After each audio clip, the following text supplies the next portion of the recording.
Okay, ji, question number 1, define gravitational potential at a point.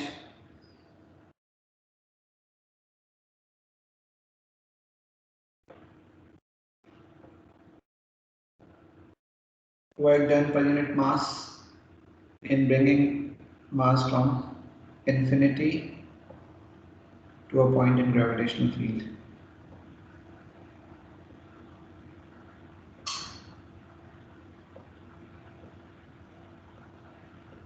A rocket is launched from the surface of a planet and moves along a radial path as shown in figure 1.1. The planet may be considered to be an ideal isolated sphere of radius r with all of its mass m concentrated at its center. Point A is the distance r from the surface of the planet. Point B is the distance 4r from the surface, which means कि A से B तक का जो distance है वो 3r है, ठीक है, और center से B तक 5r, center से A तक 2r. Show that the difference in gravitational potential delta phi between points A and B is given by the expression delta phi is equal to 3gm upon 10r, where g is gravitational constant. A तक अगर आप देखेंगे तो separation 2r है और B तक अगर आप देखेंगे तो सेपरेशन 5r है. तो जो पोटेंशियल का फॉर्मूला होता है minus G M upon R, दोनों पॉइंट्स पर अप्लाई करेंगे. A पर हो जाएगा minus G M upon 2r और B पे हो जाएगा minus G M upon 5r. तो डेल्टा फाई का फॉर्मूला हो जाएगा, डेल्टा फाई का expression G M upon 2r minus G M upon 5r.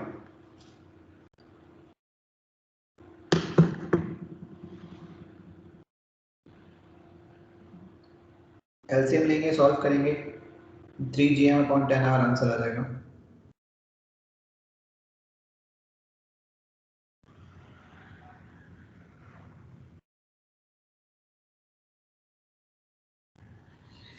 Part 2.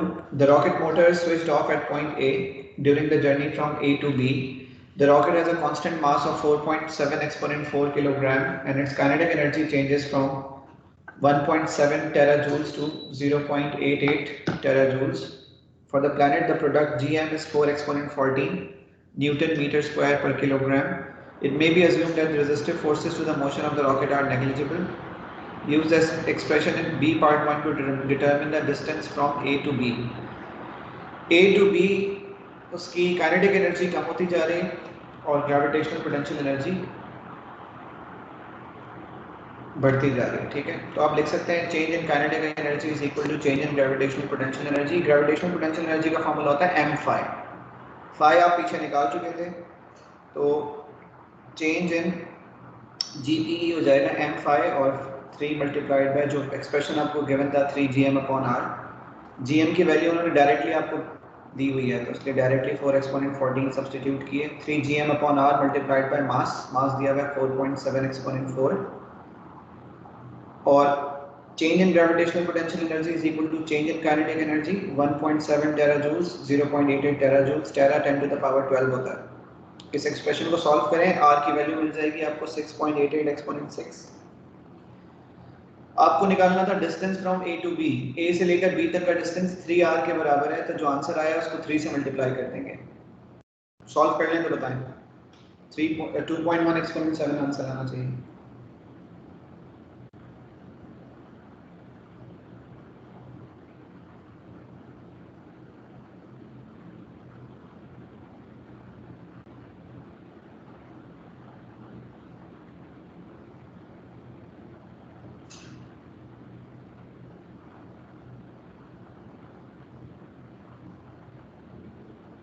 जो लोग कर लें वो हैंड रेस कर लीजिएगा.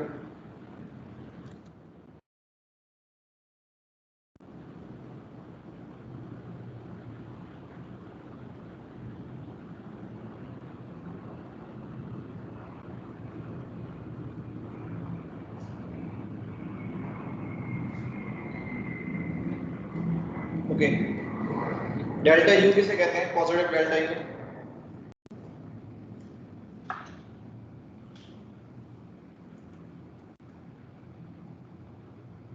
Increase in internal energy, positive Q heat added, positive W का मतलब है work done on the system.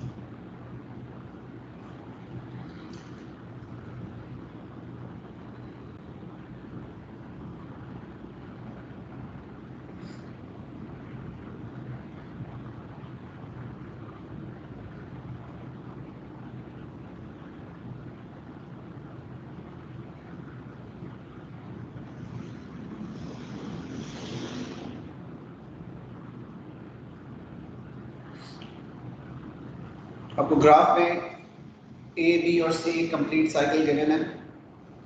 ए से बी तक वॉल्यूम बढ़ रहा है, प्रेशर चेंज नहीं हो रहा। बी से सी तक प्रेशर कम हो रहा है, वॉल्यूम में कोई चेंज नहीं है। और ए और सी में वॉल्यूम और प्रेशर दोनों चेंज हो रहे हैं। During the change from A to B, the energy supplied to the gas by heating is 442 joules. Use the first law of thermodynamics to show that the internal energy of the gas increases by 265 joules.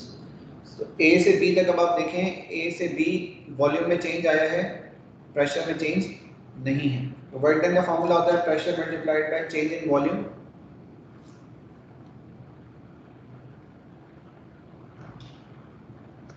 Pressure multiplied by change in volume.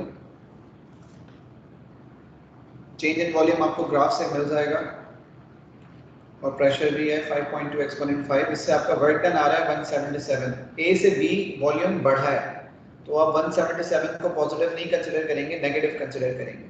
Delta U होता है delta Q plus delta W according to first law of thermodynamics. तो 442 is the heat added but work done by the system is 177, तो उसको minus कर देंगे। 265 joules is the change in internal energy of the system.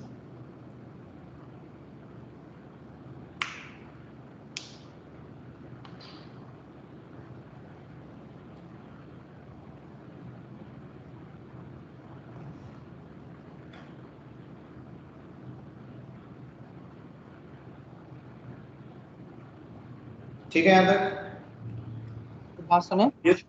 Yes sir ये 177 को हमने उसमें क्यों लिया माइनस में, बस समझा देने वाला। क्या चीज? ये 177 को हमने उसमें क्यों लिया है, माइनस में क्यों लिया है? ए से बी देखें वॉल्यूम बढ़ रहा है कम हो रहा है? ए से बी वॉल्यूम से बढ़ रहा है। वॉल्यूम बढ़ रहा है तो फिर work done on the system है, work done by the system है? On the system. By the system है, ऑन द सिस्टम नहीं है। बाय द सिस्टम है, इसका मतलब है सिस्टम एक्सपेंड कर रहा है, सिस्टम वॉल्यूम बढ़ा रहा है। जब सिस्टम वॉल्यूम बढ़ा रहा होता है तो सिस्टम वर्क कर रहा होता है सराउंडिंग्स पे, फिर उसका वर्क डन आप पॉजिटिव में नहीं लिखते, नेगेटिव में लिखते हैं। सिस्टम ने एनर्जी लूज की होती है, गेन नहीं की, काम किया। सही है सर। इसलिए माइनस में लिखेंगे। During the change from B to C, the internal energy of the gas decreases by 313 joules. By considering molecular energy state and explain qualitatively the change, if any, in the temperature of the gas. Potential energy gas की नहीं होती क्योंकि उसकी intermolecular forces zero होती हैं, ठीक है। तो जितना भी चेंज काइनेटिक एनर्जी में आएगा उतना ही चेंज इंटरनल एनर्जी में आएगा। अगर आप सिस्टम को कह रहे हैं कि उसकी इंटरनल एनर्जी डिक्रीज हुई है बाय 313 जूल्स, तो एक्चुअली आप कह रहे हैं सिस्टम की काइनेटिक एनर्जी डिक्रीज हुई है, क्योंकि पोटेंशियल एनर्जी तो गैस में होती नहीं है, क्योंकि thermodynamic temperature is directly proportional to mean kinetic energy. आपको पता है E is equal to 3/2 kT equation होती है, ठीक है। एक्सप्लेन करेंगे same first law of thermodynamics को यूज करते हुए।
अब नेक्स्ट पार्ट में आपने भाई इंटरनल एनर्जी आपके पास देखें पूरी साइकिल कंप्लीट हुई है तो total change in internal energy 0 आना चाहिए। तो आप ए बी सी और सी ए की जो इंटरनल एनर्जीज हैं डिफरेंस इन इंटरनल एनर्जी उनको ऐड कर रहे हैं ताकि आपको change in internal energy from C to A पता चल जाए। Delta U plus 265 minus 313 should be equal to 0. So by this you can say 313 minus 265 is equal to delta U which is 48 joules. Answer positive में आ रहा है, इसका मतलब है system की internal energy from C to A increase हुई है।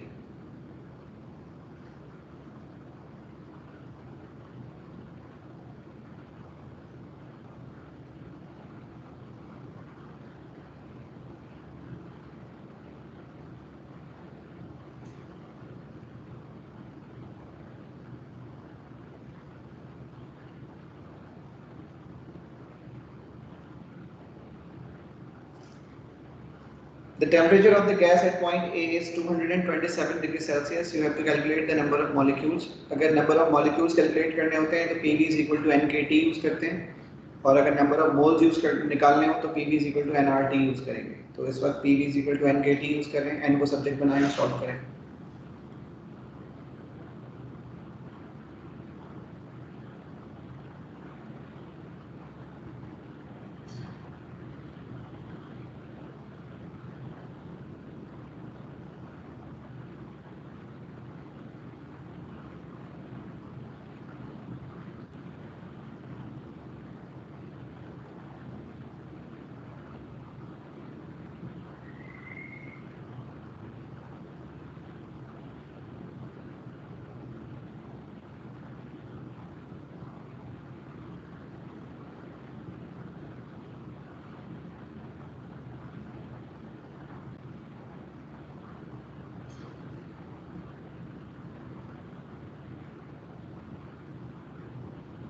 One 1.2 exponent 22 answer आ रहा होगा।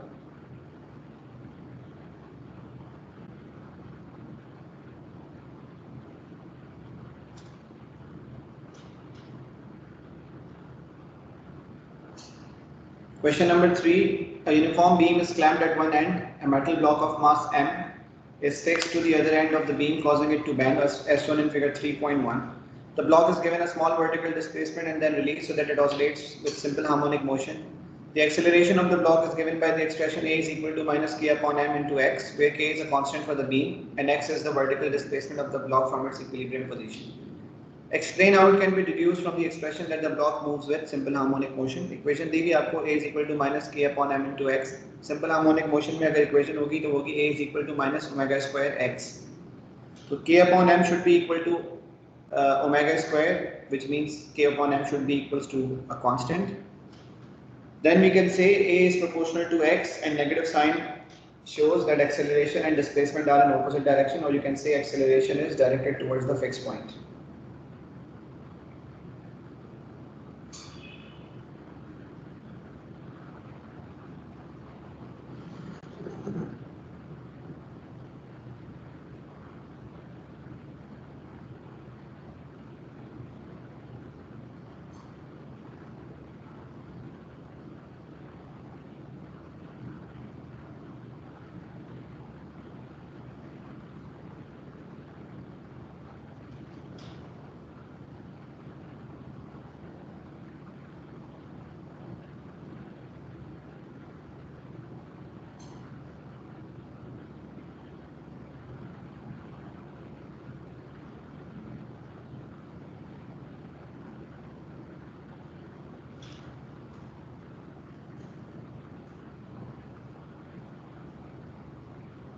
For the beam k is equal to 4 kg per second square, show that the angular frequency Show that again.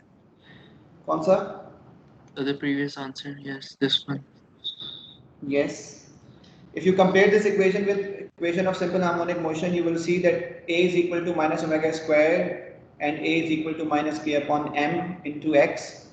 You will see that minus k upon m is equal to minus omega square, right?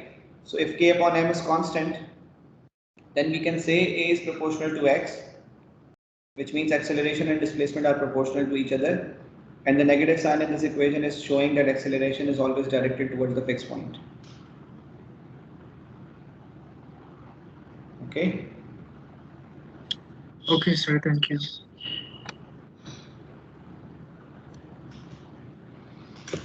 Now k की value आपको given है, ठीक है. Omega is 2/√m, ये आपने compare करना है. मैंने आपको पहले बताया आप a is equal to minus omega square x को कंपेयर कर सकते हैं. a is equal to minus k/m into x है, so you will see omega square is equal to k/m. If k is 4, then omega is equal to 2/√m.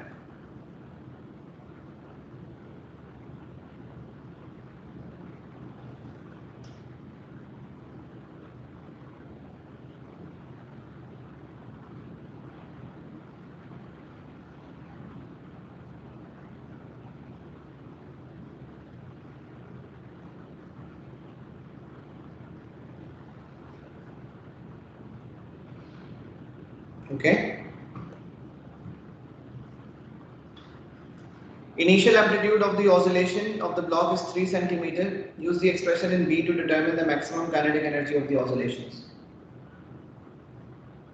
Kinetic energy का formula होता है maximum kinetic energy का half m omega square x naught square, और x naught square मतलब amplitude square, आपको amplitude ऊपर दिया हुआ है 3 सेंटीमीटर. ओमेगा आपके पास वैल्यू है इसकी 4/m, और x नॉट स्क्वायर के लिए आपने 3 एक्सपोनेंट माइनस 2 का स्क्वायर करना है. m से m कैंसिल हो जाएगा. 1.8 एक्सपोनेंट माइनस 3 जूल्स आपके पास आंसर आ रहा है.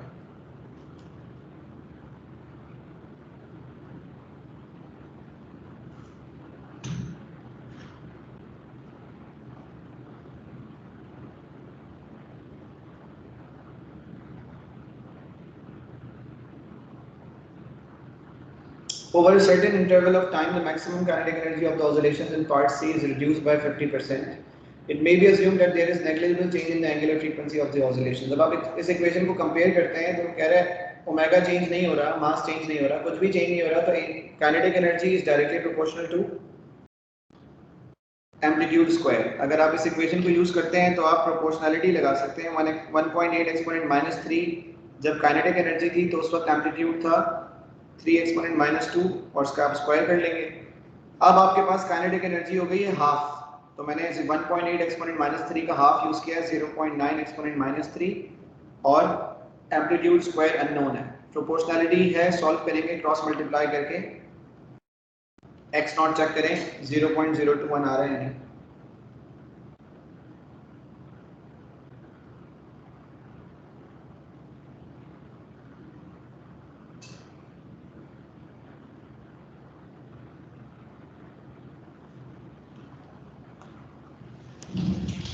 यहाँ तक समझता.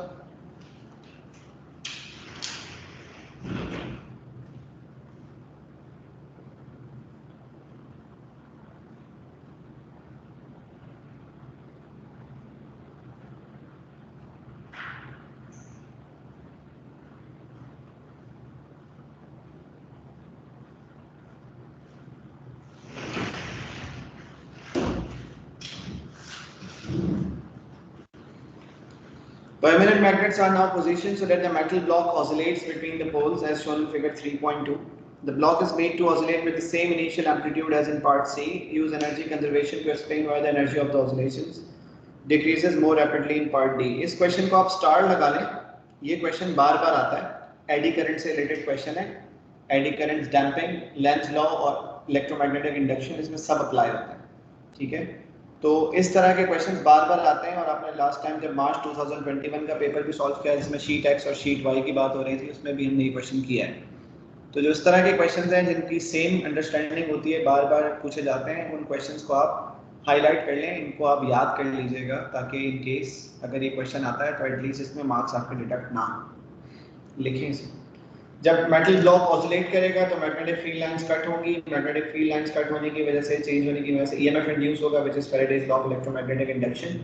ब्लॉक में ईएमएफ होगा तो ब्लॉक में करंट होगा। इंड्यूस्ड करंट को आप एडी करंट कहते हैं। एडी करंट की चार प्रॉपर्टीज हैं, it is of varying magnitude, varying direction, induced current and produces heat. तो ये जो एडी करंट है जो हीट प्रोड्यूस करेगा वो उसका मतलब है इसकी काइनेटिक एनर्जी को हीट में कन्वर्ट कर रहा है, और यही वजह है कि ये ब्लॉक की जो एम्पलीट्यूड है वो रिड्यूस होते होते फौरन से खत्म हो जाएगा because of eddy current damping.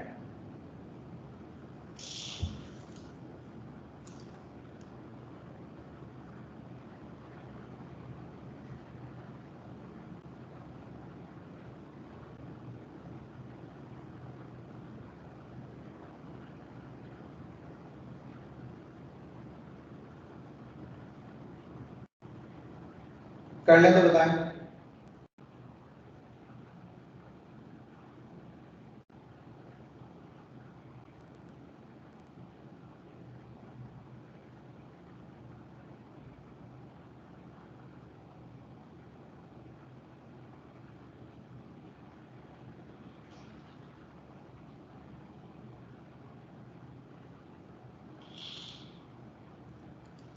Explain the main principles of the generation of ultrasound waves for medical use। अब अल्ट्रासाउंड के भी डिफरेंट तरह के क्वेश्चन आते हैं। जनरेशन का अलग है, डिटेक्शन का अलग है, डायग्नोस्टिक इंफॉर्मेशन का अलग है। तीन तरह के क्वेश्चन आते हैं। तीनों तरह के क्वेश्चन थ्योरी में आएंगे, याद कर लीजिएगा। इस दफा हम जनरेशन को डिस्कस करें। क्वार्ट्ज क्रिस्टल है, ट्रांसड्यूसर है, विच मीन्स के इलेक्ट्रिकल एनर्जी को मैकेनिकल और मैकेनिकल एनर्जी को इलेक्ट्रिकल एनर्जी में कन्वर्ट कर सकता है। जब आप इसको एसी सप्लाई देंगे तो ये वाइब्रेट करेगा और उसकी वाइब्रेशंस एसी सप्लाई की फ्रीक्वेंसी पर डिपेंडेंट होगी। तो इट मीन्स कि अगर आप चाहते हैं कि ये अल्ट्रासाउंड जनरेट करे तो आप ऑल्टरनेटिंग करंट की फ्रीक्वेंसी वो रखेंगे जो अल्ट्रासाउंड रेंज की होगी। तो अगर आपके पास ऑल्टरनेटिंग करंट अल्ट्रासाउंड फ्रीक्वेंसी का होगा तो क्रिस्टल वाइब्रेट करेगा विद अल्ट्रासाउंड फ्रीक्वेंसी। दूसरी चीज़ जो आप मेक श्योर करते हैं वो ये कि मतलब अगर आप चाहते हैं कि पल्सेस आप डिटेक्ट करें एम्पलीफाइड पल्सेस, तो रेजोनेंस क्रिएट करवाते हैं। रेजोनेंस के लिए आप ये करेंगे कि जो क्वार्ट्ज क्रिस्टल की नेचुरल फ्रीक्वेंसी है उसके बराबर ही एसी सप्लाई की फ्रीक्वेंसी होगी ताकि क्रिस्टल ज़्यादा वाइब्रेट करे, तो जो रिफ्लेक्टेड वेव आकर उसको मिले वो एम्पलीफाइड पल्स शो करे।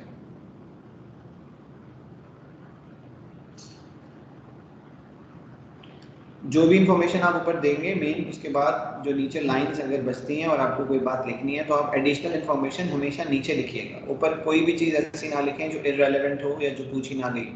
इन केस अगर आपने कुछ और बात लिखनी है, फॉर एग्जांपल आप लिखते हैं कि जेल क्यों अप्लाई किया जाता है और रिफ्लेक्शन फ्रैक्शन किस पर डिपेंडेंट है, अकॉस्टिक इम्पीडेंसेस के डिफरेंस से क्या फ़र्क पड़ता है, ये तमाम बातें अगर आपने लिखनी है तो वो आप जनरेशन में तो नहीं लिख सकते ऑफ कोर्स, तो फिर आप नीचे लिख दीजिएगा। एडिशनल इंफॉर्मेशन हमेशा आखिर में होनी चाहिए, शुरू में नहीं होनी चाहिए। यहाँ तक क्लियर है? कर लिया यहाँ तक सबने? 4 मार्क का क्वेश्चन था, 4 बातें हमने बता दी हैं ऊपर।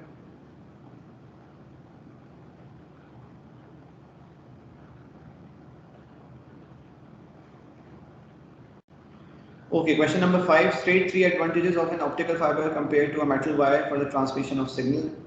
क्या क्या एडवांटेजेस हैं? एडवांटेजेस ऑप्टिकल फाइबर के आपको बहुत सारे याद हैं। एटेन्यूएशन कम है उसकी, बैंडविड्थ ज़्यादा है, more data can be transferred per second, less cross talk, less bulky, cheap होती है as compared to copper wire।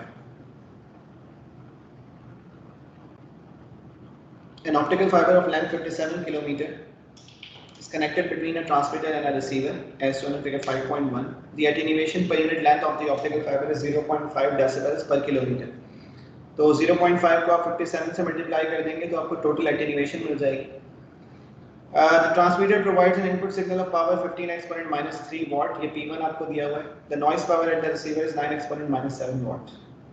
Attenuation का फॉर्मूला होता है 10 log P1 upon P2। Attenuation निकालने के लिए 0.5 को 57 से मल्टीप्लाई कर दें और is equal to P1 upon P2। P1 दिया हुआ है और P2 अननोन है और प्रूफ करना है कि वो 2.1 एक्सपोनेंट माइनस 5 के बराबर है। आप लोगों को पता होगा लॉग हटाते कैसे हैं।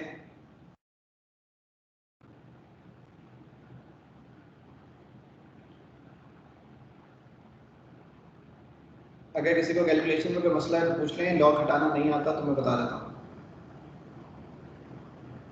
Anti log. Yes, anti log लगाएंगे। एंटी लॉग का मतलब होता है ये जो लेफ्ट साइड पर है 10 की पावर बन जाता है, तो लॉग राइट साइड से हट जाएगा।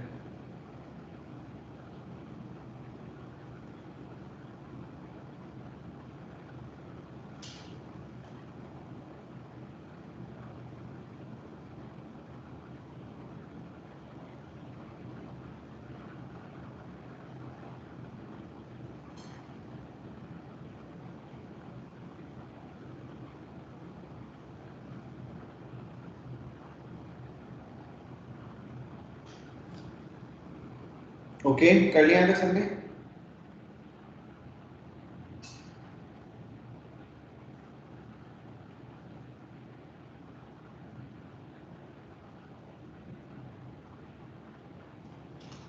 Minimum signal to noise ratio of 24 decibels is needed at the receiver in order for it to be able to distinguish the signal from the noise. Determine whether the receiver is able to distinguish the signal from the noise. तो signal to noise ratio calculate कर लें। अगर वो 24 से ज़्यादा आता है तो distinguishable होगा, अगर 24 से कम आता है तो नहीं होगा। Signal to noise ratio का फॉर्मूला होता है 10 log signal power upon noise power। signal power आप P2 को कहते हैं। P2 आप पहले कैलकुलेट कर चुके हैं, 2.1 जो अभी आपके पास वैल्यू आई थी। तो signal to noise ratio is equal to 10 log, आपके पास सिग्नल पावर जो पहले आप निकाल चुके हैं 2.1 एक्सपोनेंट माइनस 5 और नॉइज पावर आपको पीछे दी हुई है 9 एक्सपोनेंट माइनस 7। इसका आंसर आ रहा है 14। ऊपर लिखा हुआ है 24 डेसिबल्स होना चाहिए एटलीस्ट, तो 14 is less than 24, that's why the signal is indistinguishable.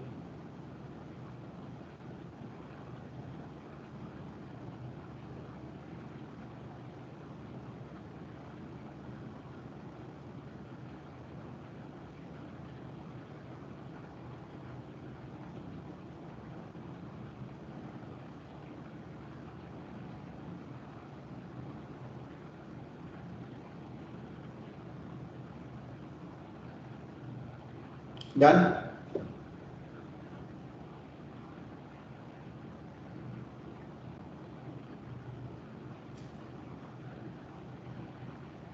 State one similarity and one difference between electric and gravitational field lines. Electric field lines और gravitational field lines दोनों रेडियल होती हैं, इनवर्स स्क्वायर लॉ फॉलो करती हैं। Difference ये है कि gravitational field हमेशा इनवर्स या टुवर्ड्स मास पॉइंट करती है, जबकि इलेक्ट्रिक फील्ड चार्ज की तरफ भी पॉइंट करती है अगर वो नेगेटिव चार्ज हो तो, और अवे भी पॉइंट करती है अगर वो पॉजिटिव चार्ज हो।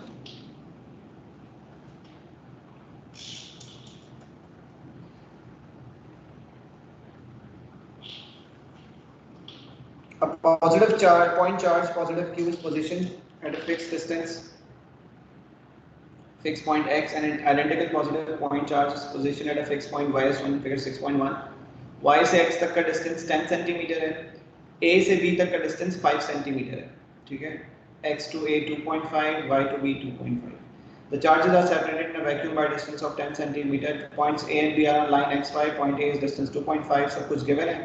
Electric field strength at point A is 4.1 exponent minus 5 volt per meter. Point A पर electric field strength x इस चार्ज की वजह से भी है और इस चार्ज की वजह से भी है। और दूसरी बात यह है कि दोनों चार्जेस का मैग्नीट्यूड भी सेम है और पोलैरिटी भी सेम है। तो पॉइंट A पर x की वजह से जो फील्ड लाइंस होंगी वो टुवर्ड्स राइट होंगी, और पॉइंट B पर y की वजह से जो इलेक्ट्रिक फील्ड लाइंस होंगी वो टुवर्ड्स लेफ्ट होंगी। तो इसलिए जब आप इनको ऐड करेंगे या कंबाइंड इलेक्ट्रिक फील्ड स्ट्रेंथ जो आपको दी हुई है, तो आप उनको प्लस करने के बजाय एक्चुअली माइनस कर रहे होंगे, विच मीन्स के अगर आप कंबाइंड इलेक्ट्रिक फील्ड स्ट्रेंथ की इक्वेशन बनाते हैं तो आप लिख सकते हैं कि electric field strength due to x plus minus electric field strength due to y, क्योंकि इलेक्ट्रिक फील्ड स्ट्रेंथ x के लिए अगर राइट पर है तो y के लिए लेफ्ट पर है। इलेक्ट्रिक फील्ड स्ट्रेंथ का फॉर्मूला होता है kq/r²।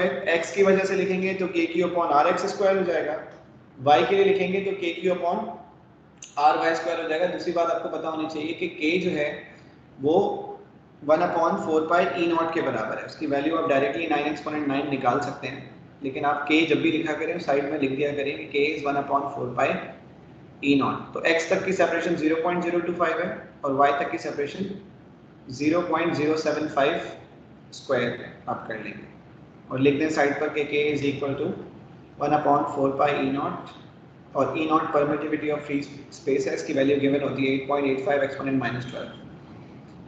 9 एक्सपोनेंट 9 क्यू आपने कॉमन ले लिया, 1/0.025 स्क्वायर माइनस 1/0.075 स्क्वायर, इसकी वैल्यू आप कैलकुलेट करेंगे 9 एक्सपोनेंट 9 क्यू से मल्टीप्लाई हो जाएगी वो वैल्यू।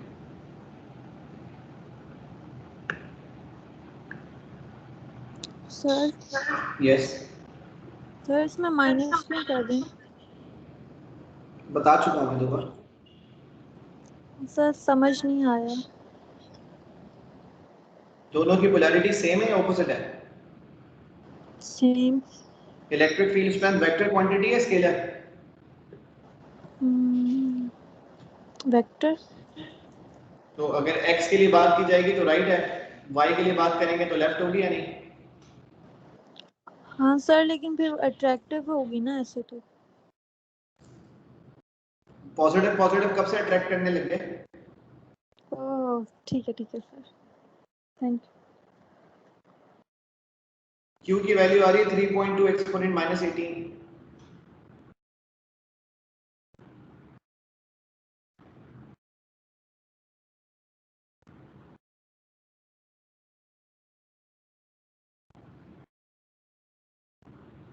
कर लें तो हैंड रेज कीजिएगा।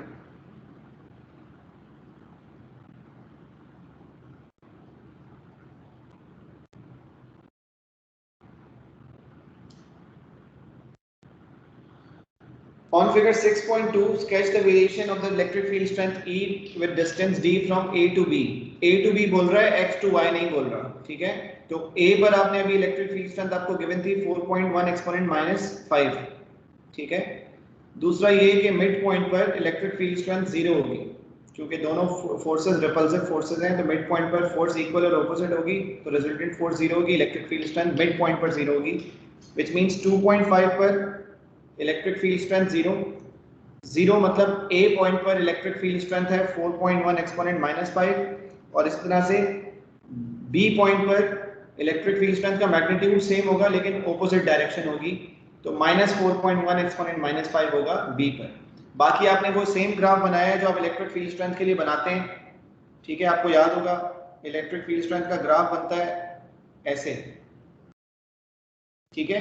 सिंगल चार्ज के लिए, पॉजिटिव के लिए electric field strength with separation.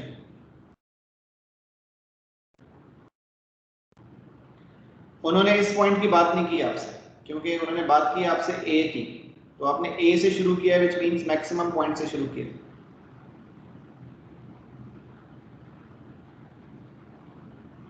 ठीक है? इनसाइड द स्फीयर की बात नहीं की, पॉइंट ए से के बाद की बात की है, तो पॉइंट ए पर आपको वैल्यूज पहले से गिवन थी।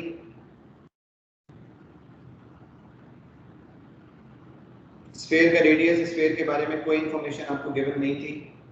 बिटवीन ए और बी जो पैटर्न था वो आपने बनाया, चाहे वो इस पॉइंट से बनाया हो या इस पॉइंट से बनाया हो, कोई फर्क नहीं पड़ता।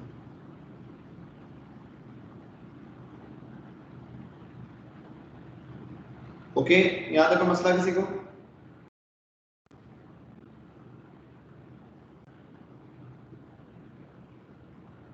कर लें तो बताएं।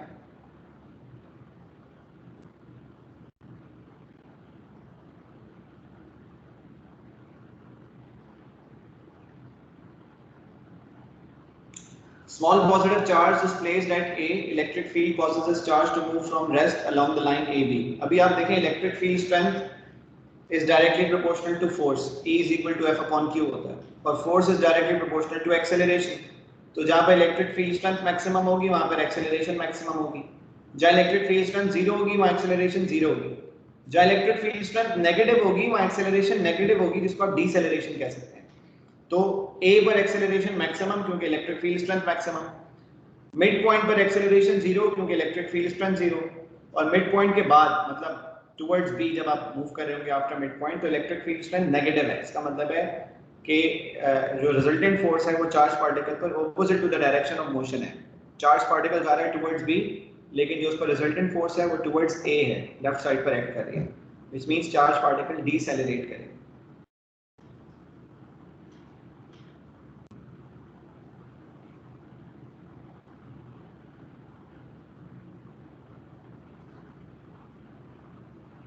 Resultant force is opposite to the direction of motion. That's why charged particle decelerates, and you can also see by graph that electric field strength after midpoint is negative, which means the direction of force is negative. Negative means opposite. Vector quantity है, negative का मतलब magnitude नहीं होता, direction होता है. Describe with a label diagram the structure of a metal wired strain gauge. इसके notes मैंने आप लोगों को दिए थे, इसको सिर्फ read करना है और इसकी diagram बनानी है. Strain gauge की diagram.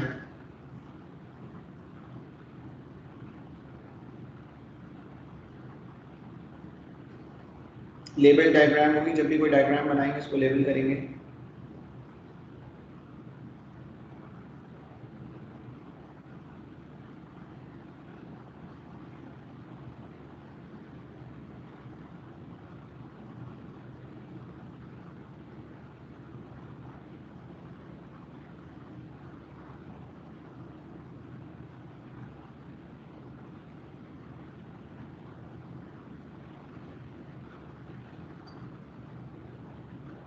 Strain gauge same principle पे काम करती है. लेंथ बढ़ेगी तो रेजिस्टेंस बढ़ेगी, एरिया बढ़ेगा तो रेजिस्टेंस कम होगी.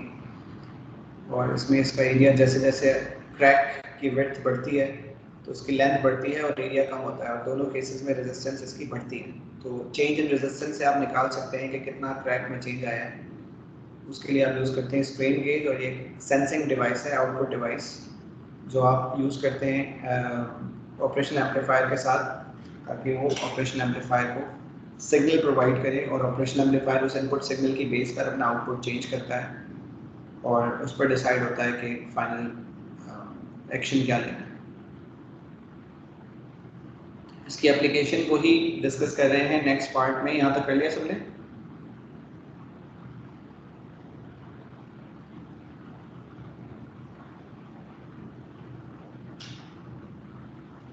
In a strain gauge, the increase in resistance delta R depends on the increase in length delta L.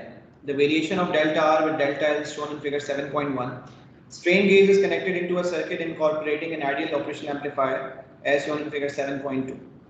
Strain gauge connected है यहाँ पर, और 153 ohms का resistor ये रहा. 153 ohms के resistor का जो भी voltage होगा वो inverting input है, non inverting input है V positive, ठीक है, और inverting input आपके पास constant है 2 volts. बाकी सप्लाई वोल्टेज पॉजिटिव 5 और नेगेटिव 5 गिवन है. 6 वोल्ट कनेक्टेड है इन दोनों के across, which means strain gauge और 153 ओम रेजिस्टर्स को जो टोटल वोल्टेज मिल रहा है वो 6 वोल्ट मिल रहा है. So the strain gauge is initially unstrained with resistance 300 ohms. जिस वक्त उसमें कोई स्ट्रेन नहीं है, जीरो स्ट्रेन पर रेजिस्टेंस 300 ohms है. Use data from figure 7.1 to calculate the increase in length delta L of the strain gauge that gives rise to a potential difference of 2 volts at a point A in figure 7.2. तो आप इसमें ratio लगा सकते हैं 2/6. 2 volt है किसका?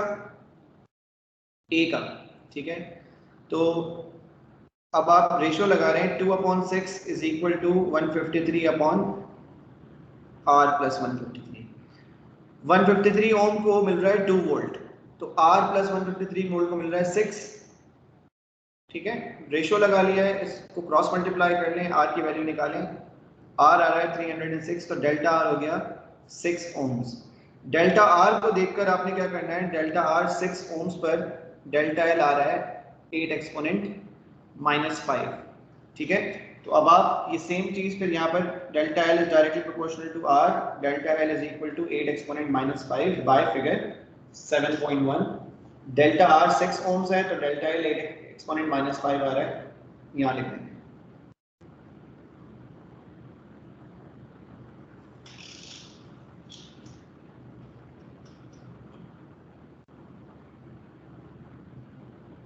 कह रहे हैं सबको?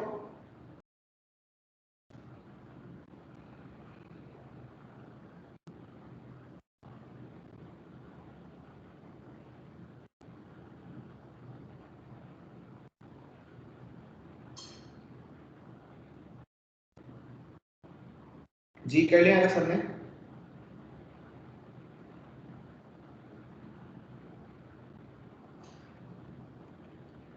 The strain gauge undergoes a further increase in length beyond the value in B part 1. State and explain which one of the light emitting diodes X और Y will be emitting light. अगर length बढ़ेगी तो फिर resistance बढ़ेगी और उसकी वजह से अब आप चेक करें कि अगर लेंथ बढ़ रही है तो रेजिस्टेंस बढ़ रही है, रेजिस्टेंस बढ़ेगी तो V पॉजिटिव या V नेगेटिव में से देखें V नेगेटिव बढ़ जाएगा. V नेगेटिव बढ़ेगा, अगर V नेगेटिव V पॉजिटिव से ज़्यादा है तो फिर आउटपुट वोल्टेज आपके पास नेगेटिव सप्लाई वोल्टेज आएगा, विच मींस नेगेटिव 5 वोल्ट आएगा. और नेगेटिव 5 वोल्ट पर या नेगेटिव सप्लाई वोल्टेज पर अब आप देखें जो डायोड्स X और Y हैं उनमें से कौन सी डायोड जो है वो ग्लो करेगी. देखें Y ग्लो करेगी पॉजिटिव पर और X ग्लो करेगी नेगेटिव पर. तो सप्लाई वोल्टेज अगर नेगेटिव आ रहा है तो ग्लो करना चाहिए X.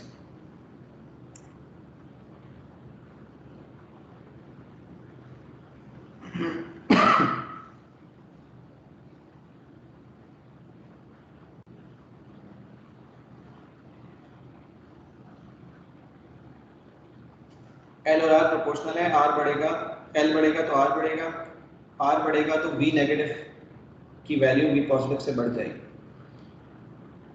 नेगेटिव सप्लाई वोल्टेज आपका आउटपुट होगा विच मींस नेगेटिव 5 होगा. अब डायोड X और Y में आपने देखना है कि कौन सी डायोड कंडक्ट करेगी. तो डायोड Y जो है वो कंडक्ट करेगी पॉजिटिव पर, डायोड X कंडक्ट करेगी नेगेटिव पर. Diode is an electronic device that allows current to flow in one direction only, and this is the diode arrow. ठीक है, जिस डायरेक्शन में डायोड का एरो होगा उस डायरेक्शन के करंट को अलाउ करेगी. तो Y वाली जो डायोड है उसका एरो डाउनवर्ड्स है. इसका मतलब अगर ऑपरेशन एम्पलीफायर का आउटपुट पॉजिटिव होगा तो Y कंडक्ट करेगी, और X वाली का जो डायोड का आप सिंबल देखें वो अपवर्ड्स है. इसका मतलब है वो अपवर्ड करंट को अलाउ करेगी, विच मीन्स कि अगर ऑपरेशन एम्पलीफायर का आउटपुट नेगेटिव होगा तो X के थ्रू करंट पास होगा. सो X diode will emit light अगर आप रेजिस्टेंस बढ़ाते हैं. सिमिलरली अगर आप रेजिस्टेंस कम करते हैं तो V positive will be greater than V negative. Supply voltage positive 5 होगा, डायोड Y लाइट एमिट करेगा. यहाँ तक कोई मसला?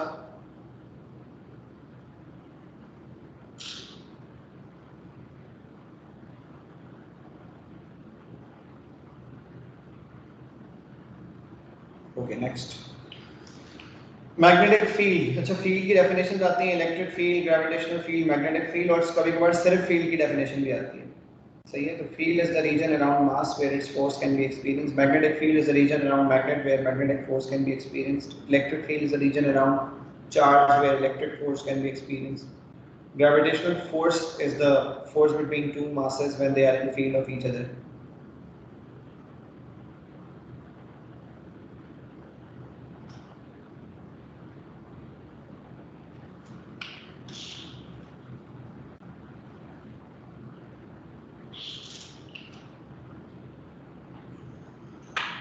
लेफ्ट हैंड रूल लगाएं.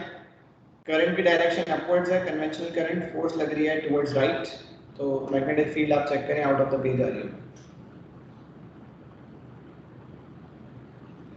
मैग्नेटिक लेफ्ट हैंड रूल में थंब होगा force, first finger magnetic field और सेकंड फिंगर कन्वेंशनल करंट होती है.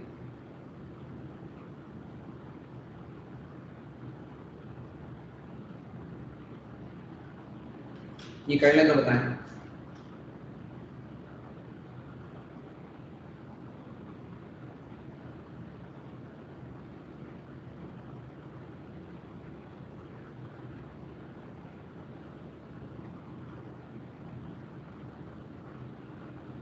Explain why the speed of the particle is not affected by the magnetic field. Magnetic field particle की velocity के 90 degree पे act कर रही है, और जब फोर्स और वेलोसिटी 90 डिग्री पर हो तो फिर वर्क डन जीरो होता है. और ये आपने सर्कुलर मोशन में पढ़ा है. सेम क्वेश्चन अगर आपसे पूछा जाए कि why gravitational forces of sun is not working on earth, तो आप कह सकते हैं कि direction of velocity of earth and the direction of gravitational force on earth by sun are at 90 degree to each other, so that's why there is no change to speed of the earth because of the gravitational force, because there is no work done by gravitational force of sun on earth. यहाँ पर same काम है, magnetic force charge particle पर उसकी velocity के 90 degree पे act कर रही है. इसकी वजह से work done by the magnetic force on the charged particle is zero.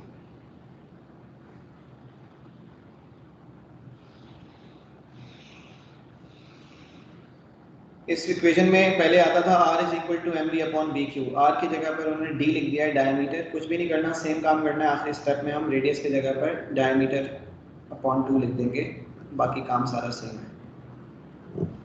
Magnetic force provides the centripetal force BQ is equal to mv square upon r, r is equal to mv upon bq, r is d upon 2, so d is equal to 2 mv upon bq.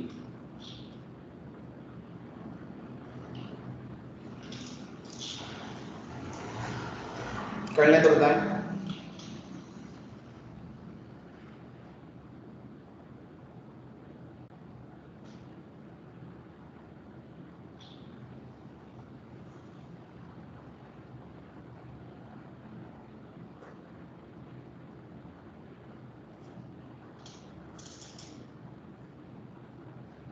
Use the expression in B part 3 to show that the time spent in the field by the particle is independent of its speed. Time का formula होता है distance upon speed. Distance जो particle ने travel किया है वो half of circumference है. Circumference होता है pi d.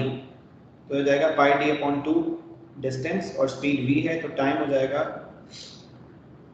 distance upon speed मतलब pi d upon 2 upon v, which means pi d upon 2v. अब d की जगह पर हम लिख सकते हैं 2mv अपॉन bq जो आपने पिछले वाले पार्ट में डिराइव किया है। तो 2mv अपॉन bq आपने d की जगह पर लिखा है, v से v कैंसिल हो गया, सो जो एक्सप्रेशन आपके पास बच रहा है इसमें v नहीं आ रहा, स्पीड नहीं आ रही, which means time is independent of speed. Speed चाहे पार्टिकल की बहुत ज़्यादा हो या बहुत कम हो, टाइम उसने उतना ही लेना है इन द फील्ड, चाहे आप स्पीड बढ़ा दें या आप स्पीड कम कर दें, इंडिपेंडेंट है। An ideal transformer is shown in figure 9.1. Explain why the core is made of iron. Iron की क्या properties हैं? Iron की easy to magnetize and demagnetize है. Iron magnetic field strength increase करता है. Iron permanently magnetize नहीं होता, ठीक है? तो आप लिख सकते हैं कि इनमें से कोई भी रीजन लिख सकते हैं कि आयरन क्यों यूज किया आपने। easy to magnetize, demagnetize से भी आप बताएंगे कि एफिशिएंसी बढ़ा रहा है, हीट कम प्रोड्यूस कर रहा है, मैग्नेटिक फ्लक्स लिंकेज बढ़ाता है, मैग्नेटिक फील्ड स्ट्रेंथ इंक्रीज करता है, इससे इंड्यूस्ड ईएमएफ बढ़ जाता है सेकेंडरी कॉइल।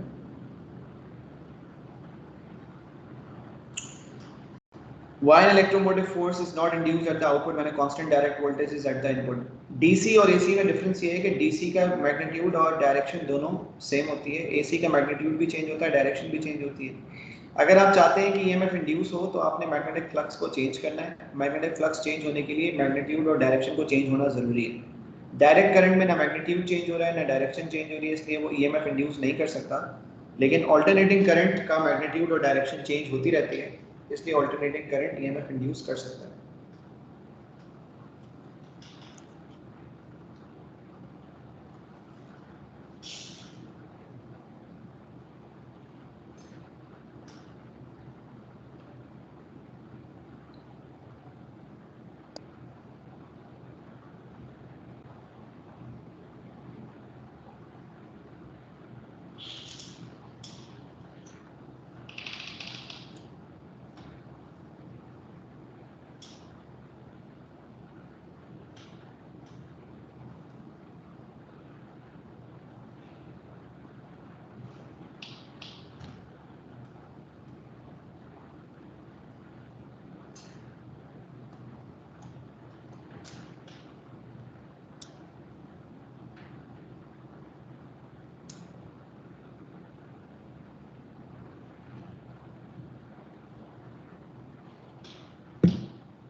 कर लिया था सबने?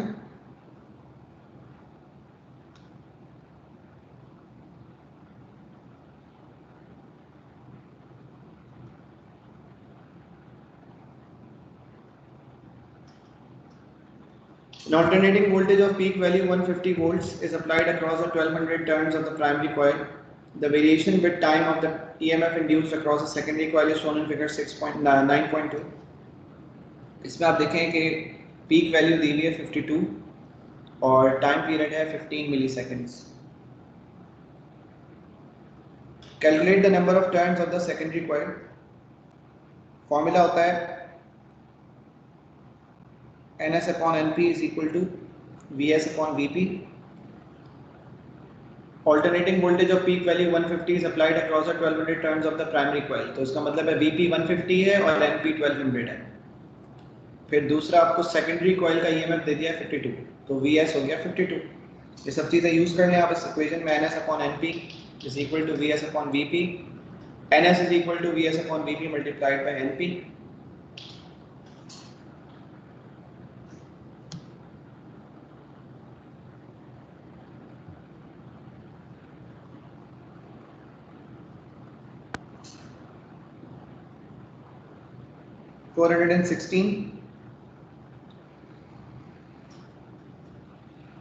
आपको पता है कि सेकेंडरी का ईएमएफ प्राइमरी के करंट के साथ 90 डिग्री आउट ऑफ फेज होता है. ठीक है, इसका मतलब है कि जब प्राइमरी का करंट या प्राइमरी का ईएमएफ जीरो होगा तो उस वक्त सेकेंडरी का जो ईएमएफ है वो मैक्सिमम होगा. ठीक है, तो आप देखें कि जिस वक्त सेकेंडरी कॉइल का वो बोल रहा है मैक्सिमम फ्लक्स लिंकेज मैक्सिमम कब होगा. फ्लक्स लिंकेज मैक्सिमम तब होगा जब सेकेंडरी कॉइल का ईएमएफ जीरो होगा, क्योंकि फ्लक्स लिंकेज और प्राइमरी का करंट इन फेज होते हैं. तो आप कहीं पर भी जहाँ पर ईएमएफ की वैल्यू जीरो है वो आप यहाँ लिख सकते हैं, चाहे वो जीरो हो या फिर उसके बाद 7.5 हो या 15 हो. जहाँ पर ईएमएफ जीरो होगा वहाँ पर आप उसकी वैल्यूज लिख सकते हैं. Resistor is connected between the output terminals of the secondary coil. The mean power dissipated in the resistor is 1.2 watts. It may be assumed that the varying voltage across the resistor is equal to the varying EMF shown in figure 9.2. तो जो voltage figure में दिया हुआ है वो आप R के across use कर सकते हैं. मीन पावर का फॉर्मूला होता है V स्क्वायर अपॉन या V not square upon 2R. तो V नॉट की वैल्यू आपको दी हुई है ग्राफ में, R is equal to V square upon 2P. V not दिया हुआ है आपके पास 52 square divided by 2 times 1.2.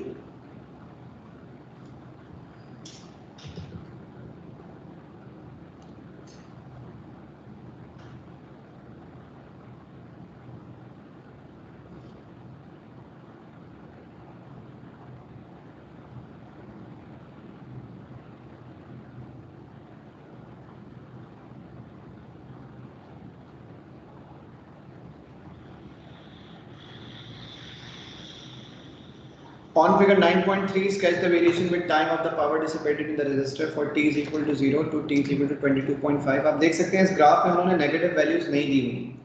Power कभी भी नेगेटिव नहीं हो सकती क्योंकि पावर v स्क्वायर लिखा हुआ होता है उसमें, मतलब वोल्टेज चाहे नेगेटिव हो या पॉजिटिव हो उसका स्क्वायर करेंगे तो वो नेगेटिव वैल्यू में नहीं आएगी कभी भी पावर की वैल्यू. ठीक है, तो जिस वक्त वोल्टेज जीरो होगा पावर जीरो होगी. जिस वक्त वोल्टेज वहां पर मैक्सिमम था पावर मैक्सिमम होगी. ठीक है, टाइम के हिसाब से बोल रहा हूँ. तो आप सेम चीज को यहाँ पर डॉट्स लगा दिए हैं, इसको सिर्फ आपने कंप्लीट करना है. ठीक है, और ये सेम पैटर्न फिर फॉलो होता रहेगा आगे भी.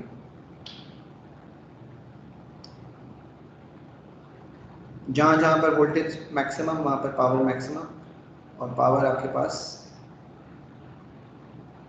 नेगेटिव नहीं हो सकती इसलिए उन्होंने नेगेटिव दी भी नहीं. अगर होता भी नेगेटिव वाला गिवन पार्ट तो भी हम वहाँ पर प्लॉट नहीं करेंगे पावर को कभी.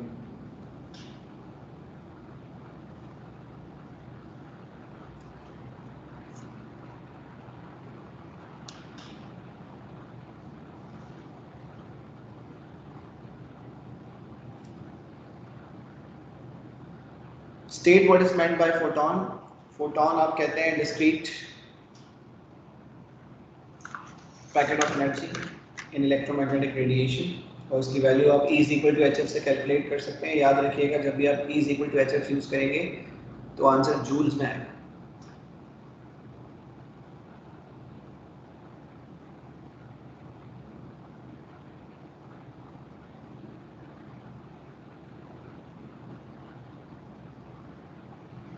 Light in a beam has a continuous spectrum that lies within the visible region. The photons of light have energies ranging from 1.6 to 2.6 electron volts. The beam passes through some hydrogen gas. It then passes through a diffraction grating and an absorption spectrum is observed. All of the light absorbed by the hydrogen is re-emitted. Explain why dark lines are still observed in the absorption spectrum. तो dark lines तो फिर भी मतलब या फिर आप कह सकते हैं जितनी इंटेंसिटी की लाइट उसने एब्जॉर्ब की थी उतनी इंटेंसिटी की लाइट आपको शो नहीं हो रही होती जब वो री-इमिट करता है फोटोन को। तो होता ये है कि जब इलेक्ट्रॉन वापस उस फोटोन को जो उसने एब्जॉर्ब किया था वो रिलीज करेगा तो वो फोटोन की एनर्जी एक डायरेक्शन में नहीं फिर वो हर डायरेक्शन में स्प्रेड करती है, डाइवर्जेंट होती है। उसकी वजह से जो स्पेक्ट्रम बनता है वापस लाइन स्पेक्ट्रम वो उतना ज़्यादा शार्प या उतना ज़्यादा इंटेंसिटी का नहीं होता जितनी इंटेंसिटी का फोटोन उसने एब्जॉर्ब किया होता है, क्योंकि इमिटेड फोटोन हर डायरेक्शन में एनर्जी को रिलीज करता है।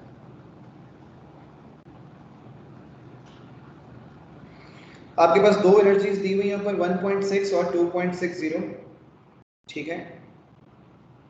तो sum of the energy levels of electron and hydrogen atom are illustrated in figure 10.1। ये सारी एनर्जी वैल्यूज गिवन है, आपने सबके डिफरेंसेस निकालने हैं। लेट्स से -13.6 3.4, इसी तरह से -13.6 1.51 या फिर -3.4 1.51। आपने चेक करना है कि किन के डिफरेंसेस 1.6 और 2.6 के बराबर आ रहे हैं, क्योंकि उन्होंने बोला है आपसे on figure 10.1 draw arrows to show the initial electron transitions between the energy levels that could give rise to dark lines in the absorption spectrum।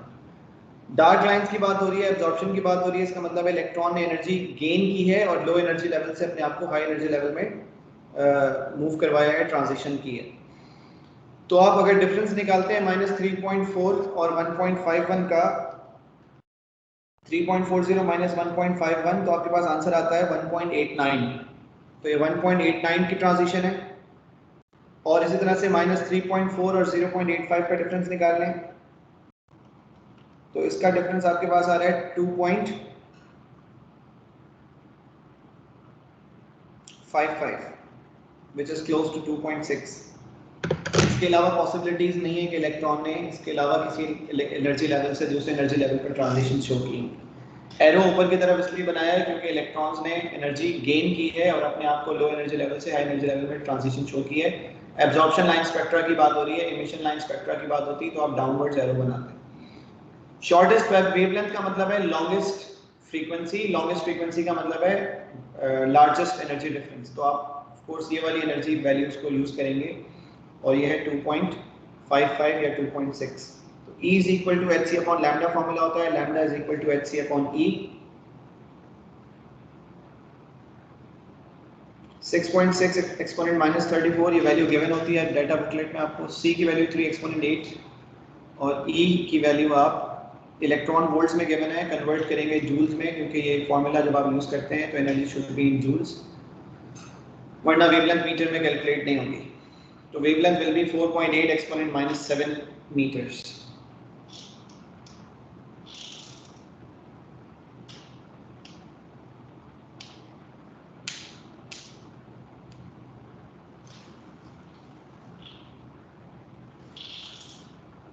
Okay, next. Use band theory to explain why, unlike a copper wire, the resistance of an intrinsic semiconductor decreases with an increase of temperature. Band theory को use करना है, तीन band होते हैं, valence, conduction और forbidden. Semiconductors में 0 kelvin पर valence band completely occupied होता है, फिल्ड होता है, लेकिन जैसे जैसे आप टेम्परेचर बढ़ाते हैं तो electrons in valence band moves in conduction band and they leave hole. Hole means positive charge carrier. जितना ज़्यादा टेम्परेचर बढ़ेगा उतना ज़्यादा इलेक्ट्रॉन्स मूवमेंट होगी from valence to conduction band. जितना ज़्यादा टेम्परेचर बढ़ेगा नंबर ऑफ चार्ज कैरियर्स बढ़ेंगे, positive charge carriers in valence band और negative charge carriers in conduction band. और चार्ज कैरियर्स बढ़ने का मतलब है रेजिस्टेंस कम होगी, क्योंकि चार्ज कैरियर्स की वजह से ही उस सब्सटेंस में करंट का फ्लो हो सकता है। इसके अलावा ये भी लिख सकते हैं कि number of electrons moving in conduction band outweighs the lattice vibrations of conductor, that's why the resistance decreases with the increase in temperature। जबकि कॉपर वायर में कंडक्टर्स में क्योंकि फॉरबिडन बैंड नहीं होता और टेम्परेचर बढ़ने से नंबर ऑफ फ्री इलेक्ट्रॉन्स भी नहीं बढ़ते, तो इलेक्ट्रॉन्स की collisions with the lattice increase होती हैं। उसकी वजह से इलेक्ट्रॉन्स की मूवमेंट रिस्ट्रिक्ट होती है, इलेक्ट्रॉन्स को रेजिस्टेंस बढ़ती है, मूव नहीं कर पाते, कोलिजन्स बढ़ जाती हैं उनकी। तो ये आप कॉपर वायर का अगर आता तो उसके लिए लिखते हैं। ये भी आपने याद करना है, इस पर स्टार लगा लीजिएगा। इस तरह के क्वेश्चंस भी अगर आएंगे तो ये फ्री के मार्क्स हैं आपके पास, क्योंकि हर दफ़ा सेम आते हैं और अगर आ जाते हैं आपके लिए तो आपको फ़ायदा होगा।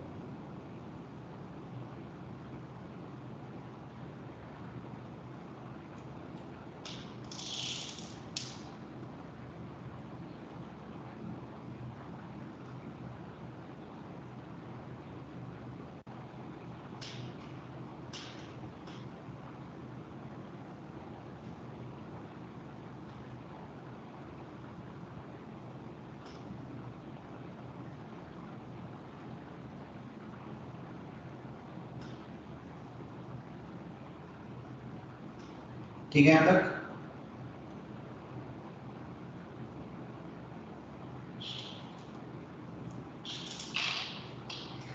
Okay. Define the binding energy of a nucleus. Binding energy is energy required to completely separate nucleons of nucleus to infinity. इसको आप इस तरह भी लिख सकते हैं, energy required to join the nucleus from infinity to make them form a nucleus.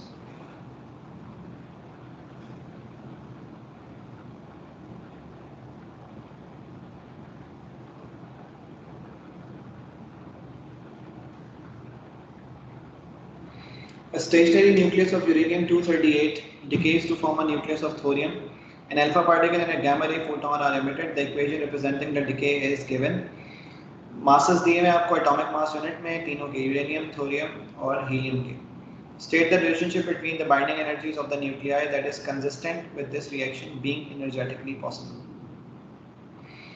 इसका मतलब ये है कि sum of binding energies जो आपके पास है थोरियम और हीलियम की, वो एज कम्पेयर टू यूरेनियम ज़्यादा है।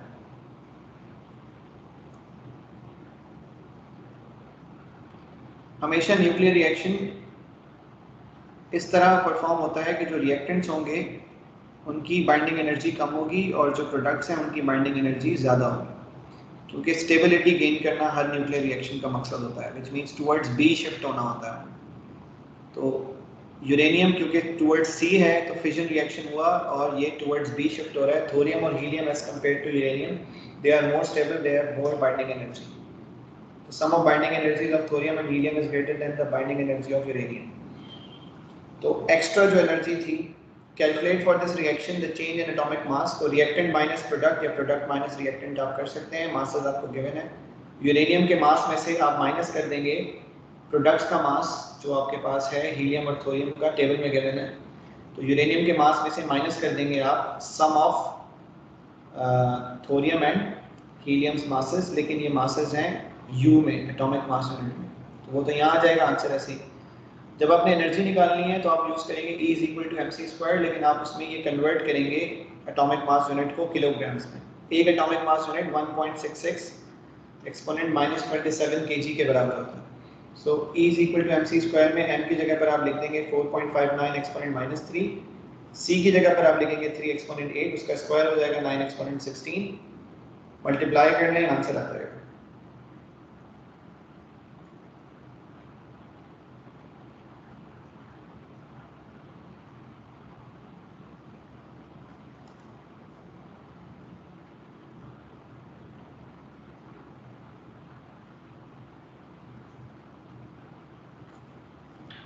Then finally, state and explain whether the energy of a gamma ray photon is equal to the energy released in this reaction. ये जो energy है, जो आपने 6.9 एक्सपोनेंट -3 energy कैलकुलेट की है, ये रिलीज हुई है, मतलब in terms of photon जो है ये energy रिलीज होगी।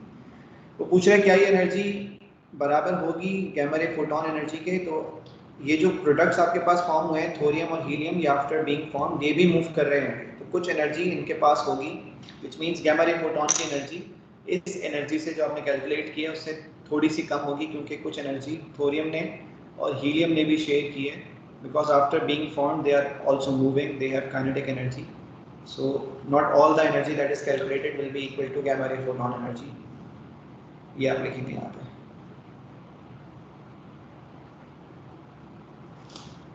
यहाँ तक मसला, पेपर एंड हो गया आप लोगों का, कुछ पूछना है इसमें मजीद?